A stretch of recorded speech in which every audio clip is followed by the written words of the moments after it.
은혜로우신 주님 감사합니다.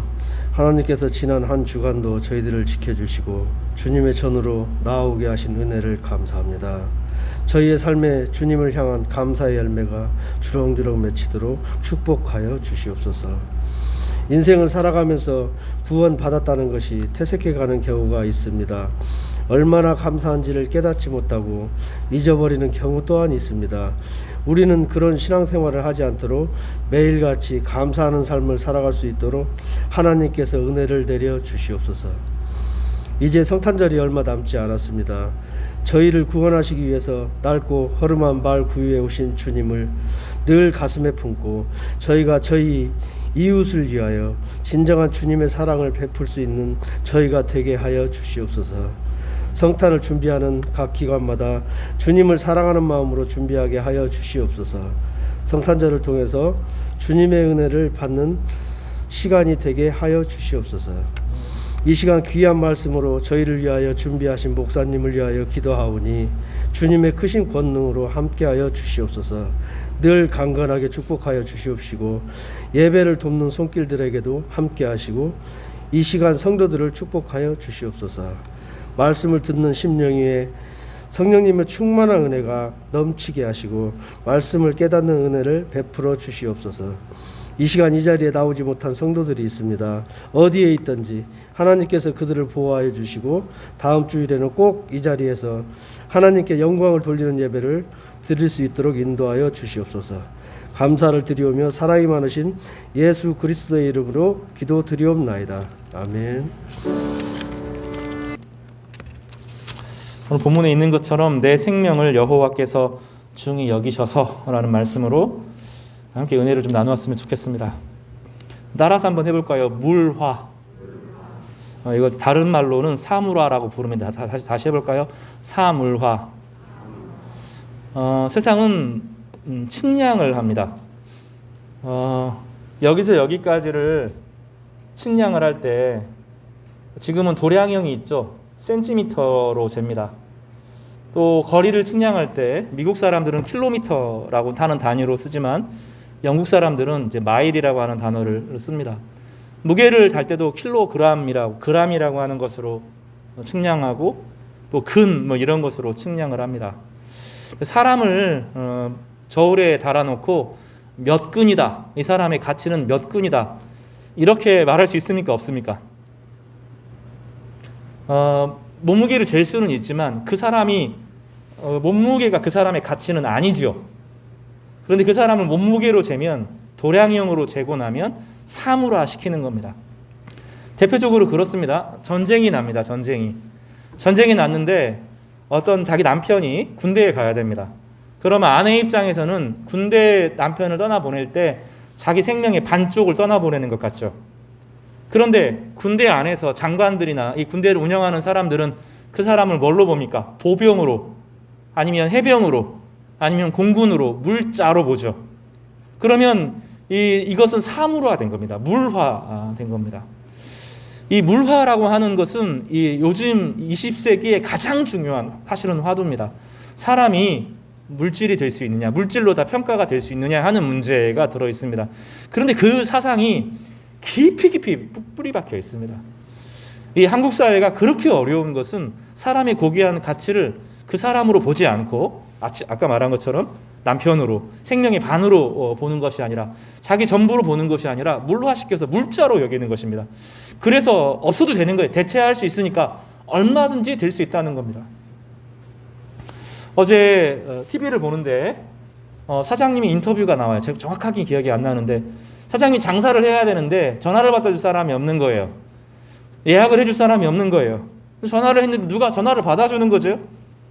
전화를 받아주고 상담을 막 해줍니다. 몇 시에 예약이 되고 공간이 있고 와도 되고 주차장이 있고 막 설명을 합니다. 사장님이 나와서 인터뷰를 하는 거죠. 그것이 있어서 저에게 얼마나 행복한지 모릅니다.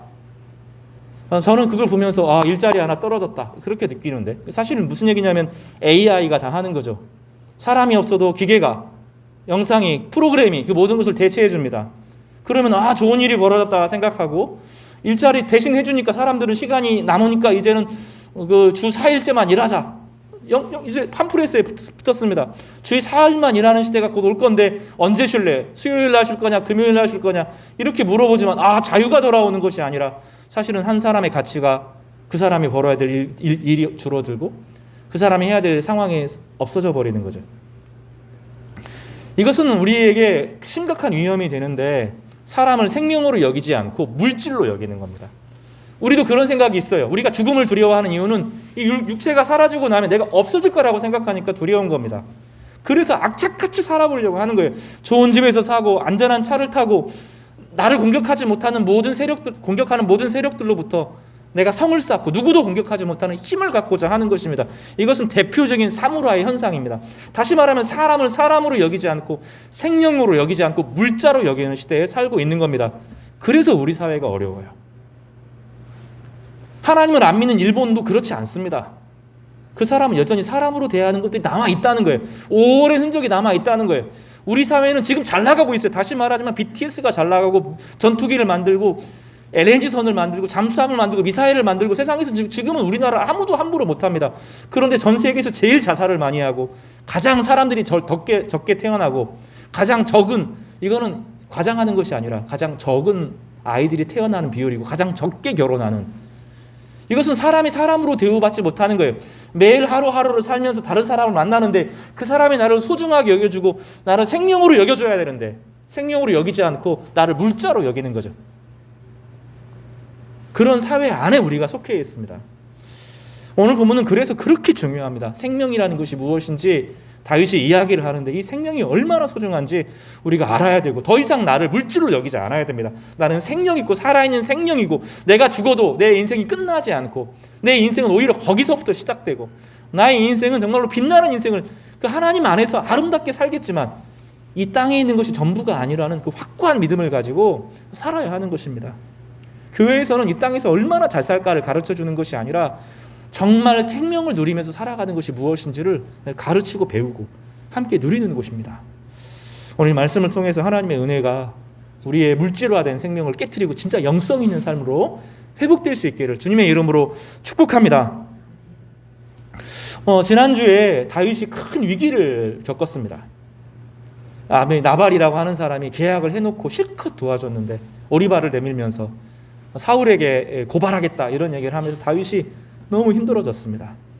생명이 끊어질 것 같고 미래가 보이지 않고 절망이 찾아오고 한치 앞을 볼 수 없는 상황이 되니 다윗은 절망 가운데 나발을 죽이려고 덤벼들었으면 사실은 칼을 빼들고 나아갔지만 그것은 절망의 표현이고 죽음의 표현입니다. 무리하게 그렇게까지 할 필요가 없는데 자기 중에서 400명이라고 하는 엄청난 대군을 끌고 가서 나발 하나를 죽이려고 덤벼드는 것이죠.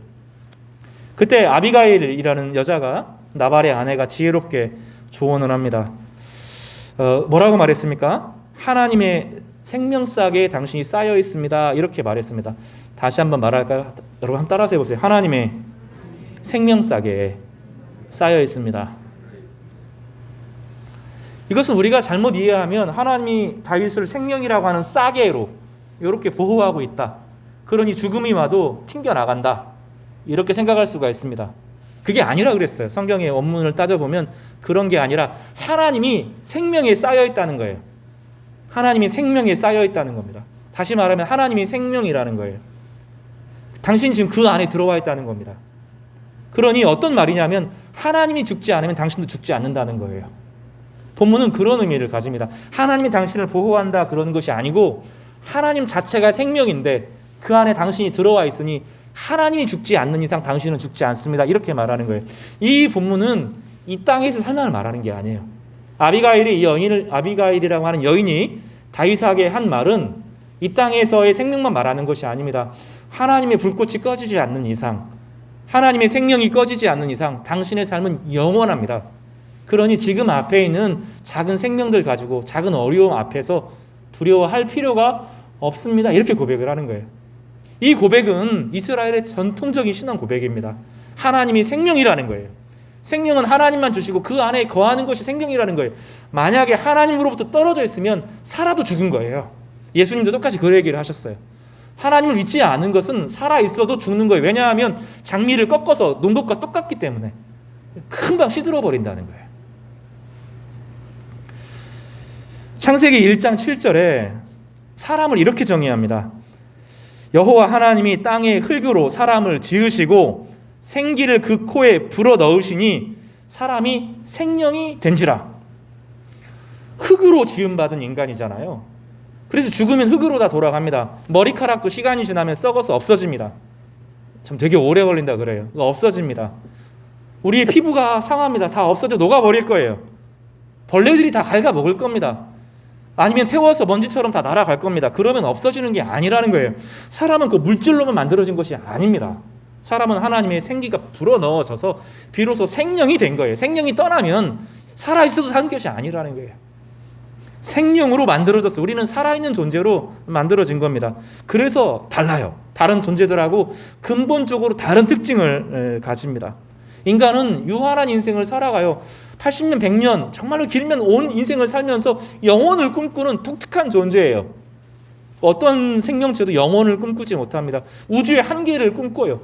그러니 상상력을 가지고 우주선을 만들고 시간에 대해서 연구하고 물질에 대해서 연구하고 공간에 대해서 연구하면서 무한한 세상에 대해서 나아갈 준비를 하는 거예요.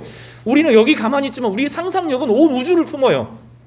그것은 인간이 단지 물질에 속하지 않는다는 거예요. 먹고 사는 문제에 해당되는 그런 존재가 아니라는 것입니다. 인간은 생명을 유지하고 사는데 이 땅의 생명이 끊어지는 것이 다가 아니라는 거예요. 오늘 이 아비가일의 신앙 고백이 놀라운 거죠. 생명싸개에 당신이 쌓여 있는데 하나님이 사라지지 않는 이상 당신도 사라지지 않습니다. 이 고백을 하는 것입니다. 우리는 그걸 믿는 거예요. 우리는 물질이 다가 아니라고 믿어요. 더 고상하고 아름다운 것이 있다는 거예요. 그런데 이 생명은 단지 길게 시간이 연장되는 것을 말하지 않습니다. 힘이 있고 능력이 있고 탱탱하고 넘치는 에너지가 있고 죽음을 이기는 몰아내는 그 절망과 좌절을 몰아내는 이 관계의 깨어짐을 회복하는 참된 것들이 생명이라는 거예요. 생명을 정의하기가 너무 어려워요. 성경에 있는 생명은 그 어느 것도 정의할 수 없을 만큼 탁월한 것입니다. 이거는 아름다운 거예요. 생명은 아름다움이고 생명은 빛이고 생명은 진리이고 생명은 힘이고 생명은 능력이고 생명은 조화고 생명은 그 기쁨이고 이 모든 것을 담아내는 말이 주님이시고 이 주님 자신이 그래서 생명이신 것입니다. 그 주님과 가까이 한다는 것은 그 생명을 누린다는 것을 의미하는 거예요. 아비가일이 그 영혼을 흔들어내는 거죠. 다윗이 살아났어요. 그 말에 그 한마디에 마음이 뒤집혀집니다. 아, 하나님이 살아계신데 하나님이 영원히 살아계시는 동안 내가 두려워할 것이 무엇인가? 아, 내가 죽어도 걱정할 필요가 없구나. 내 주님 앞에 가는 거지. 내 인생이 사라지거나 조롱거리가 되는 것이 아니라 주님 앞으로 돌아가는데 내가 두려울 게 없다는 거예요. 그리고 마음을 다잡습니다.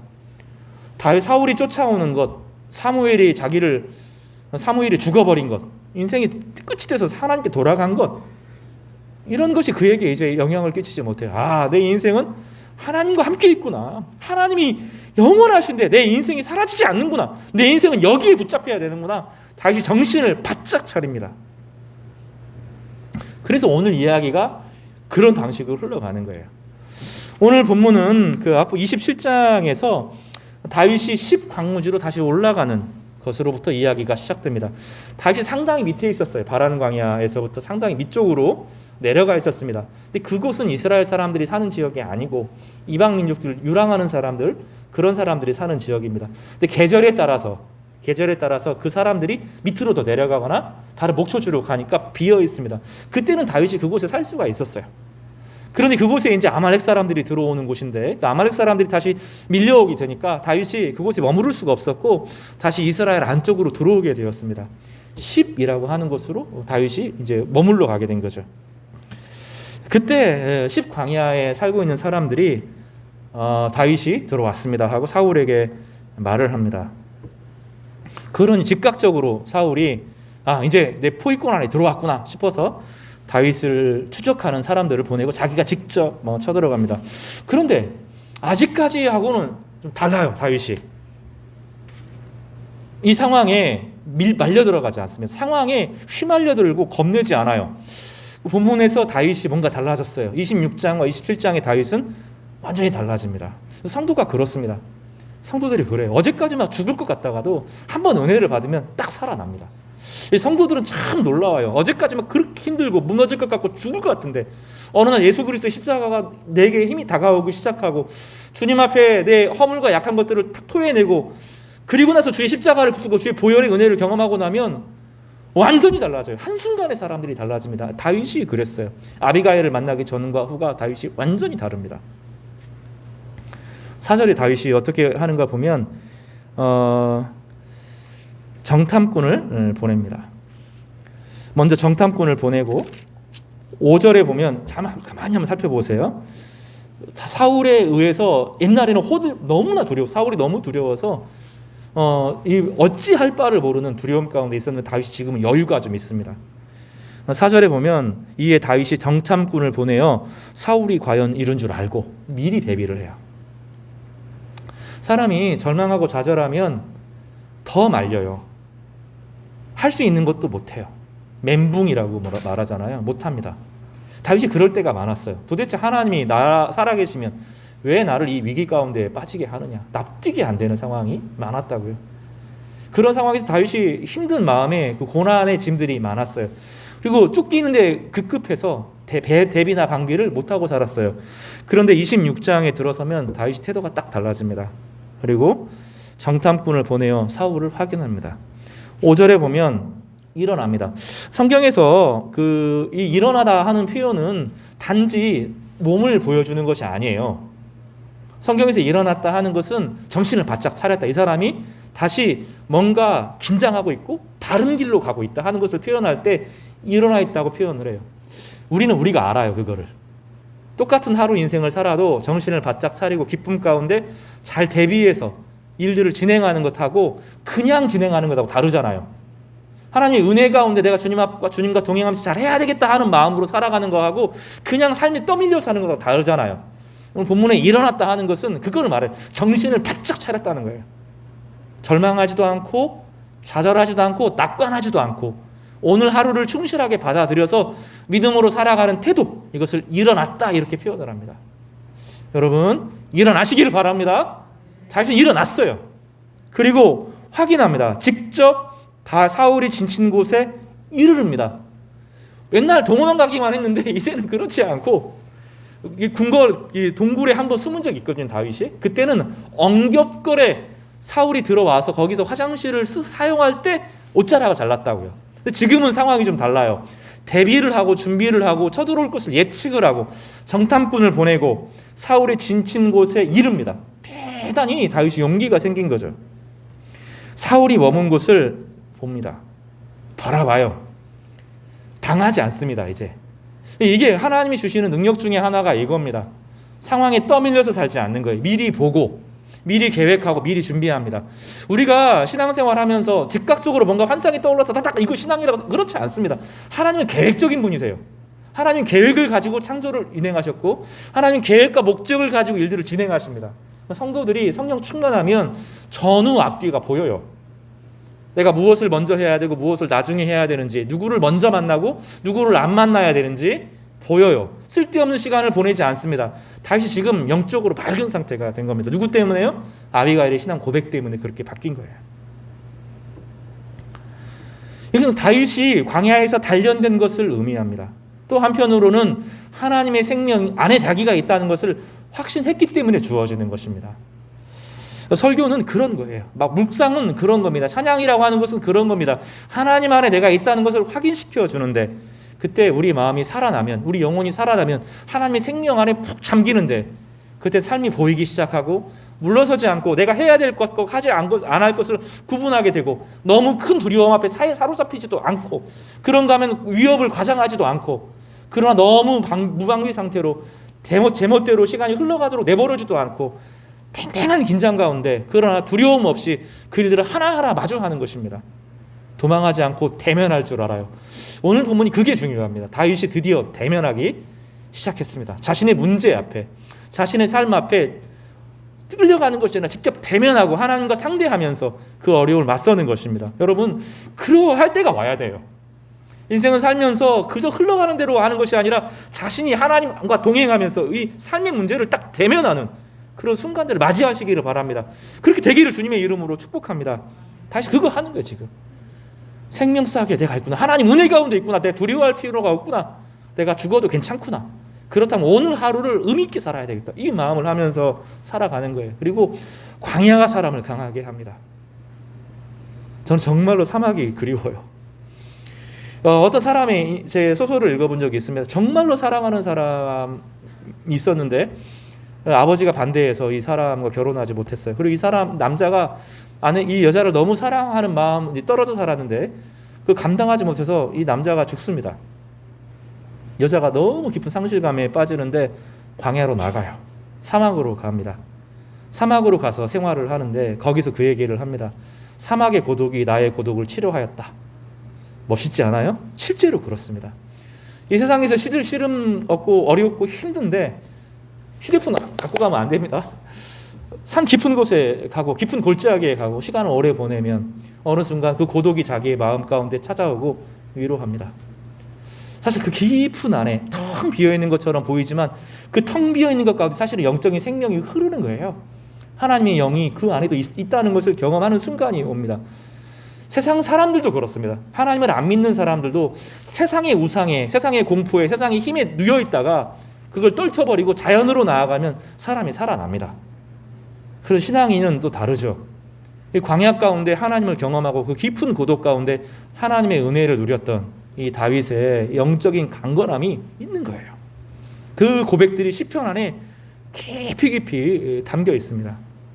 다윗은 강해졌어요. 고난이 다윗을 무너뜨리지 못했습니다.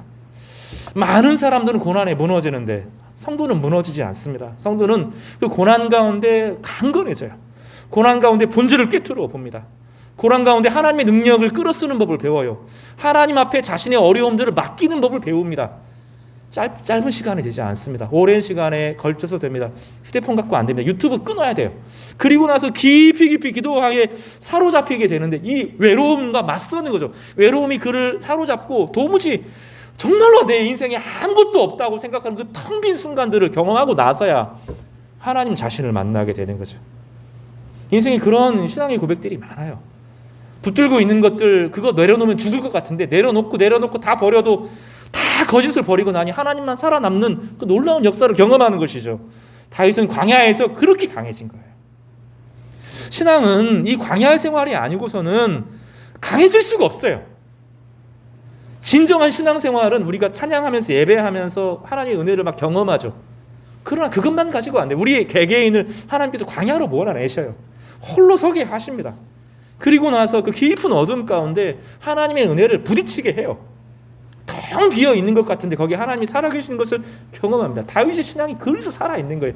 텅 비어 있는 아무것도 없는 곳에서 만난 이 하나님의 능력이 다윗의 마음을 강하게 한 겁니다. 다윗은 강해졌어요. 그리고 아비가일의 신앙 위로를 통하여서 생명이 그 안에 있다는 것을 알고 믿음으로 일어서게 되었던 것입니다. 계속되는 위기가 다윗을 성장시켰습니다. 성도 여러분, 괜찮습니다. 여러분에게 다가온 어려움들, 그 여러분 죽이는 어려움 아닙니다. 성도들은 그 어려움으로 망하지 않습니다. 여러분 괜찮아요. 하나님께서 함께 하시고 그 가운데 하나님께서 위로하시고 능력을 주실 줄 믿습니다. 그 광야에서 세미한 음성이 어느 순간 들리기 시작할 거예요. 그 은혜를 함께 누리시면서 광야에서 강해지시는 우리 성도 되시기를 주님의 이름으로 축복합니다. 6절에 보면 이제 다윗에게 기회가 온 거죠. 누가 나와 함께 사울에게 이르겠느냐. 대범하죠. 다윗이 바뀌었어요. 예전에 그 골리앗과 맞설 때로 돌아갑니다. 그리고 요청을 하죠. 누가 나랑 같이 가겠느냐. 그리고 따라갑니다. 이제 부하 데리고 가요. 7절에 보면 사울의 진영 가운데 자고 창은 머리가 땅에 꽂혀 있고 자요. 실컷 다윗 잡으러 왔는데 사울이 거기서 자요. 창은 머리 곁에 딱 꽂혀 있습니다. 부하가 말하죠. 하나님이 당신의 원수를 손에 넘기셨나이다. 복수를 할 수 있는 억울한 일을 갚을 수 있게 되었습니다. 이때 다윗의 진모가 드러납니다. 여기서 다윗의 시각과 사울의 시각이 확 충돌합니다. 다윗이 거절하죠. 9절에 이렇게 말합니다. 하나님의 기름 부음 받은 자를 치면 죄가 없겠느냐. 이 본문을 가지고 목회자들이 자기를 옹호하는 말로 쓰는데 그런 말 아닙니다. 전혀 상관없는 말입니다. 하나님의 기름 부음 받은 자를 치면 죄가 없겠느냐. 그 내면으로 들어가 보면 두 가지 의미를 크게 생각할 수 있습니다. 자기도 아직 사울의 위치에 이르지 못해서 그 삶의 무게를 모른다는 거예요. 그리고 나는 사울을 아직 평가할 자격이 없다는 겁니다. 이거는 되게 우리에게 중요한 경고를 주는데 우리가 다른 사람을 비판하고 공격하는 것은 쉬운 일이에요. 말로 저것도 못하냐고 말하는 것은 쉬운 일입니다. 그런데 그 위치에 가보기 전에는 몰라요. 삶의 무게가 어떤지, 그것들을 감당하는 것이 어떤지 모릅니다. 그래서 나는 아직은 내가 사울을 비판하거나 평가할 만큼, 심판할 만큼 그런 자격을 갖추고 있는 것 같지는 않다. 이것이 다윗의 첫 번째 고백입니다. 다윗의 인생의 고백을 더 따라가 보면 더 깊은 이야기들이 있는데 왕은 그런 존재가 아니라는 거예요. 오늘 계속 사울과 다윗이 사무엘과 다른 선지자들 통해서 광야에 머물면서 백성들을 도우라고 이야기했는데, 하나님께서는 다윗을 세운 목적이 개인의 복수를 위해서 세운 게 아니에요. 자신의 억울한 일을 갚도록 하기 위한 것이 다윗에게 능력을 준 것이 아닙니다. 하나님께서 다윗을 세운 목적은 이스라엘을 지키고 이스라엘을 보호하고 이스라엘을 강하게 하고 이스라엘의 영적인 생명을 누리도록 주신 거예요. 그런 의미에서 다윗이 생각할 때 자기가 지금 사울을 죽이는 것은 이스라엘 사람 한 사람을 죽인다는 거예요. 다윗은 이스라엘 사람을 죽이기 위해서 일하는 것이 아니라 이스라엘을 보호하기 위한 왕으로 부름받은 거예요. 다윗이 그것을 명확하게 정해야 합니다. 나는 생명을 주는 사람이지 생명을 빼앗는 사람이 아니다. 이걸 명확하게 합니다. 생명을 주는 자와 빼앗는 사이, 사울은 생각이 다르죠. 나를 위협하는 생명을 뺏어서 나를 지켜야 되겠다. 이것이 사울의 생각이라고 하면 다윗은 달라요. 하나님의 생명을 나눠주는 사람으로 살아야 되겠다. 이것이 다윗의 고백입니다. 그래서 수많은 어려움 가운데 만나지만 그 어려움 앞에 그 사람을 대면하면서 그 분노가 내 안에 들어오지 않도록 조심해야 돼요. 하나님의 생명을 누리면서 그 생명을 경험하고 그 생명을 나눠주는, 흘려보내는 사람으로 사는 것과 그 생명을 내가 죽여서 빼앗는 것과는 다른 겁니다. 그래서 다윗은 한 발짝 물러서요. 구테타 하는 사람으로 왕 하나 죽여서 그저 왕이 되고 자신의 권력을 지키고 자신의 막연한 정의를 세상에 행하는 사람이 아니라 하나님의 생명을 가져오는 사람이 나다 하는 것이 다윗에게 명확해졌어요. 다윗이 영적으로 회복될 때는 이런 현상이 나타나요. 근데 영적으로 무너지면 이것이 사라지고 자기를 위해서 사람들을 죽이는, 그렇게 전환이 됩니다. 지금 다윗이 영적으로 깨어있는 상태가 됐을 때는 이게 명확해져요. 다윗은 살아있는 사람으로 살기를 바랬고 이스라엘의 왕으로서의 존귀함이 무엇인지를 안 사람입니다. 그래서 다윗은 명확하게 이걸 정리합니다. 나는 생명을 죽이려고 빼앗으려 온 사람이 아니라 사울이 회복되기를 소망하는 사람. 내가 사울을 죽여서 이데올로기로 엄청난 정의를 가져오는 그런 것이 아니라 나의 소망은 사울의 영혼을 회복시켜서 하나님의 생명이 그에게 흘려가게 하는 자의 역할을 하는 사람이지, 이 생명에 대해서는 하나님이 책임지실 것이다 하고 한 발짝 물러섭니다. 이 물러서는 것이 비겁한 것처럼 보이지만 그렇지 않습니다. 오히려 나는 그를 위해서 기도하겠다, 이렇게 나오는 거예요. 절대 그 사람에게 이익을 얻지도 않고 그 사람에게 무엇인가를 받으려고 하지도 않고 그 사람에게 기대지도 않고, 그러나 그 사람이 그 악한 것에 대해서 옹호해 주는 것도 아니고 나는 내 입장을 명확하게 하고 영적인 생명이 그에게 흘려갈 수 있도록 다시 기회를 주겠다. 이것이 다윗의 신앙 고백이었습니다. 사랑하는 우리 성도 여러분들, 괜찮습니다. 괜찮아요. 오늘 계속 그 얘기를 제가 할 건데 여러분 괜찮을 겁니다. 주변에 있는 분들이 여러분을 괴롭히고 또 삶이 어렵게 몰아치는 것처럼 보여도, 폭풍우가 치는 것처럼 내 홀로 서 있는 것 같아도 괜찮을 겁니다. 왜냐하면 우리는 하나님의 생명이 쌓여있기 때문입니다. 그 안에 거짓 우상들이 다 떠나고 내가 의지하고 있는 모든 것들 가운데 생명이 없음을 고백하고 하나님 앞으로 돌아오면 이 모든 것이 바로 질서가 잡히기 시작하고 그 안에 하나님의 위로가 흘러 들어오면서 비로소 힘을 얻게 될 겁니다. 마지막으로 세 번째 살펴볼 것은 다윗이 사울을 격려했다는 겁니다. 다윗은 16절에서부터 24절까지 말을 많이 해요. 세 종류의 말을 하는, 첫 번째로는 사울 주변에 있는 우상들, 그러니까 사울을 우상화시켜서 당신이 최고다고 막 부추기는 사람들, 이런 사람들을 향하여서 말을 합니다. 아브넬에게 16절에 사울의 종에게 이렇게 말하죠. 아브넬이 사울의 신복이었는데 네가 여호와의 기름 부음 받은 자를 보호하지 못했다 하고 질책합니다. 이거 우리가 생각할 때는 네가 보초를 잘 서서 내가 가는 동안에 막았어야지 이렇게 보이는데 그게 아닙니다. 바른 판단을 네가 할 수 있도록 가르치고 또 영적으로 그를 회복시키고 그를 위해 기도하고 이런 입장에 서서 왕이 왕답게 온전하게 살아갈 수 있도록 네가 해야 될 일인데 너 지금 그렇게 하는 것이 아니라 오히려 너를 사울을 우상화하게 하고 사울이 바른 판단을 하지 못하게 하고 너의 기득권을 지키기 위해서 나를 몰아냈다. 그 얘기를 하는 거예요. 사울이 주변에 정말로 자기를 사랑하는 사람이 없었어요. 자기가 왕이기 때문에 잘 보이려고 하고 그 안에 권력 싸움을 했지 정말로 선한 일들이 일어나기 위해서 같이 고민한 사람들은 없었던 거예요. 사울이 그걸 압니다. 그런데 주변 사람들이 다윗을 너 두고 나면 언젠가 다윗이 너 죽인다. 그 얘기를 계속 하는데 사울이 견딜 수가 없고 그 불안한 거죠. 불안을 계속 증폭되니까 견딜 수가 없었던 거예요. 그럼 다윗이 명확하게 먼저 아브넬에게 이야기를 합니다. 너 왕 보호하는 거 그런 거 아니야. 왕을 보호하는 거 네 목숨을 내놓고 보호하는 거지. 신하된 도리로서 네 기득권 챙기려고 네 힘을 얻으려고 왕 너 하는 것은 너 진짜 하나님을 범죄하는 거. 너 큰일 난다. 그 얘기를 하는 겁니다. 그거 하는 거예요. 우리가 서로가 서로에게 그 역할을 하는 것입니다. 옆에 있는 사람들을 대할 때 이 사람은 성령 안에 있는 사람이고 이 사람은 하나님의 기름 부음 받은 사람이다. 늘 그 마음으로 대하는 거예요. 아내를 대할 때도 남편을 대할 때도 자녀를 대할 때도 성도들을 대할 때도 이 사람은 기름 부음 받은 사람이고 이 사람은 하나님이 크게 쓰실 사람이고 하나님 이 사람을 통하여서 역사하실 일이 있어. 이렇게 대하면서 대하는 거예요. 여러분 그렇게 대하셔야 돼요. 우리 어린아이를 대할 때, 청소년들을 대할 때, 청년들을 대할 때, 옆에 있는 가까운 사람들을 대할 때 하나님께서 이 사람을 통해서 분명히 하실 일이 있을 거야. 그런 마음으로 대하는 거예요. 지금 다윗은 그렇게 하는 거예요. 너가 지금 사울을 대한다고 하는 왕을 대하는 것인데 높은 왕으로만 대하는 것이 아니라 하나님의 기름 부은 왕으로서 사탄의 그 목을 다 끊고 그 앞지에 있는 사람들을 건질 수 있는 왕을 보호하는 것인데 그러면 너 목숨 걸고 했어야지. 그 얘기를 하는 겁니다. 사울에게 19절에 이야기합니다. 여호와의 말을 듣고 사람들의 부추김을 듣지 마십시오.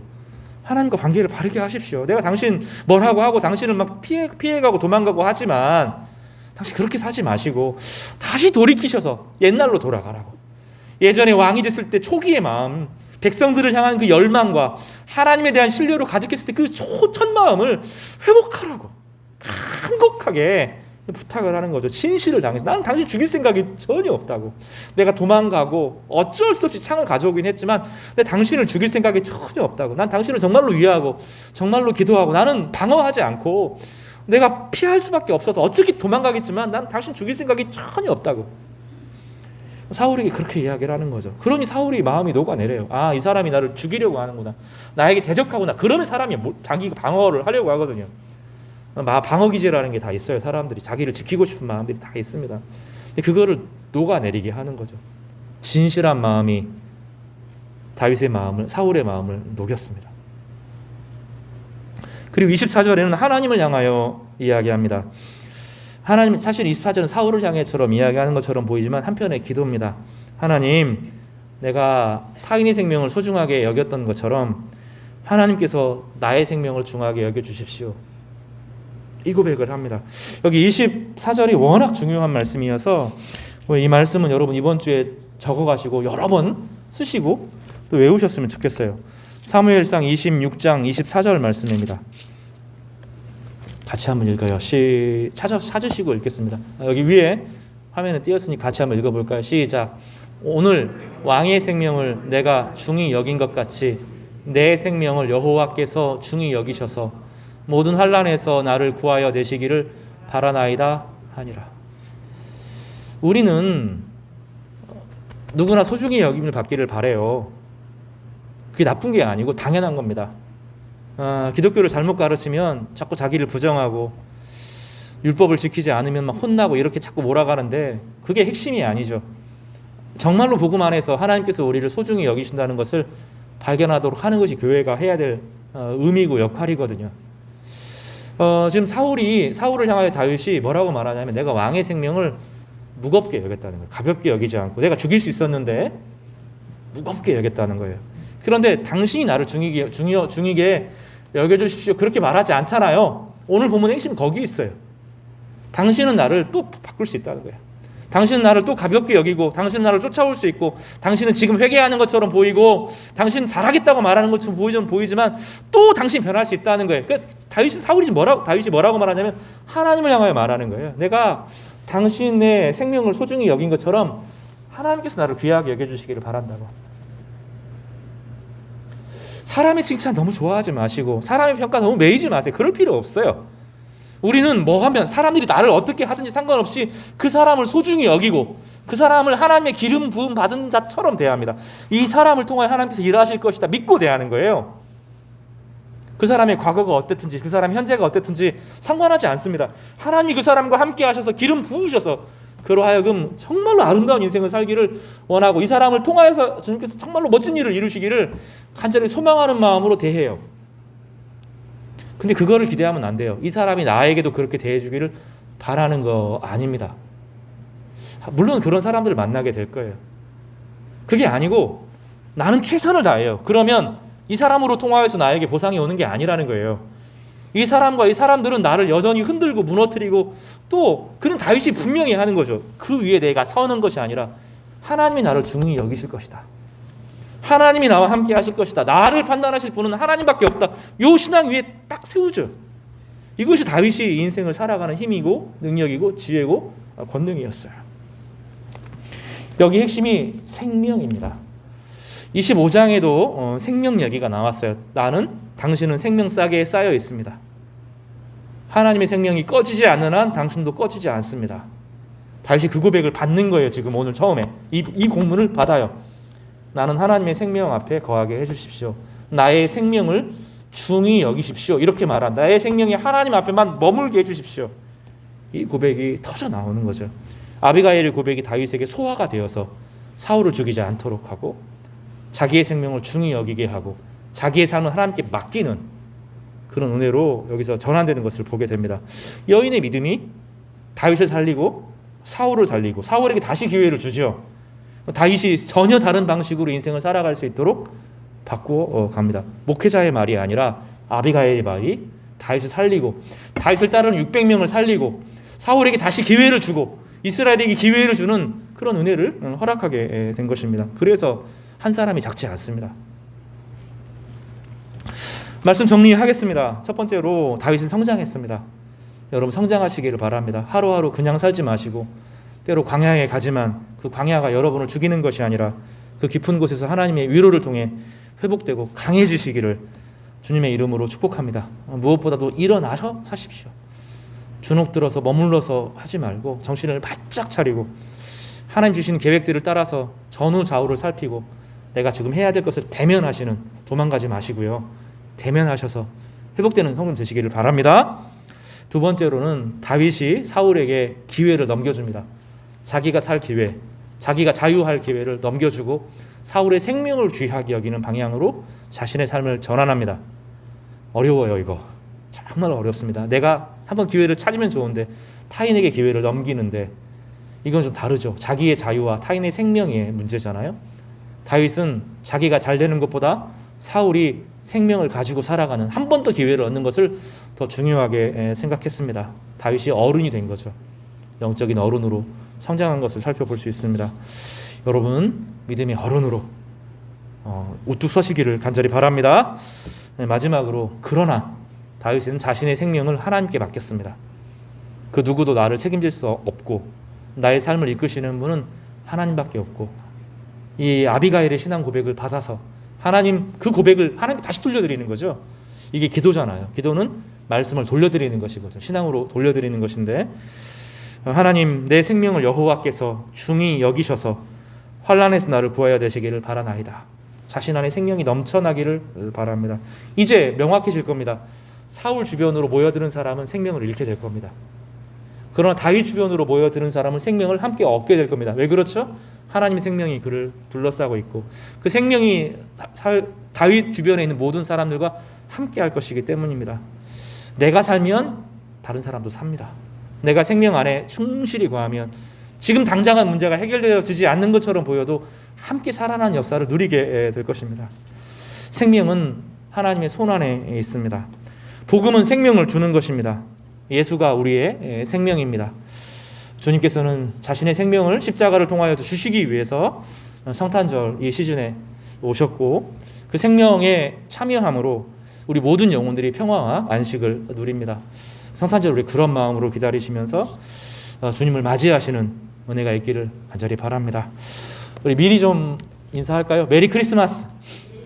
2주밖에 안 남았는데 메리 크리스마스로 서로에게 다시 한번 인사하겠습니다. 메리 크리스마스. 네, 위로가 우리 모두에게 임하기를 주님의 이름으로